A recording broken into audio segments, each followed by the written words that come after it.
An exclusive only on 13 tonight. There is now a new team on the case to ID human remains that were found north at Fox Hollow Farm. That's that Westfield property where police say suspected Indiana serial killer Herb Baumeister killed dozens of men back in the 1990s. Tonight, our Jenny Runovich shows us the new partnership meant to identify more victims faster. Putting names to victims of suspected serial killer Herb Baumeister is tedious. The case just that tough. The time just that long. We have families that have waited 30 years for answers. And I don't want those folks to wait any longer than they have to. Now the coroner has more help from a nonprofit called GenGenies, a trained team of 8 volunteers who work genetic puzzles to identify the unknown. They offer to work the Baumeister case for free. We didn't go looking for these folks. These folks came looking for us. The goal is to get people identified.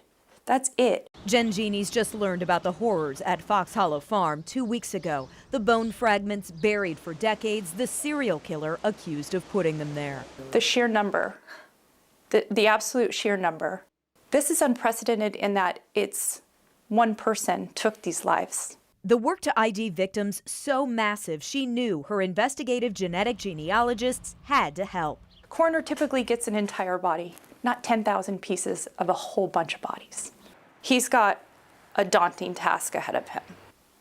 And we're just here to go work those match lists. The GenGenies will take DNA profiles from human remains, then analyze them through family trees, making matches and identifying victims fast. I think you're going to be seeing some identifications made back to back. So far in the case overall, 10 human remains have been identified. 3 more victims are on the verge. State police, Texas scientists, UIndy, and private labs are already testing DNA. GenGenies adds to the mission. Everybody has this unique passion for this case. They want to be able to give these families some answers.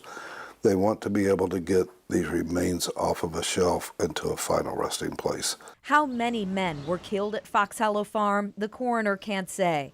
What I do know is we're not going to stop. Until they all have names. In Hamilton County, Jenny Runovich, 13 News.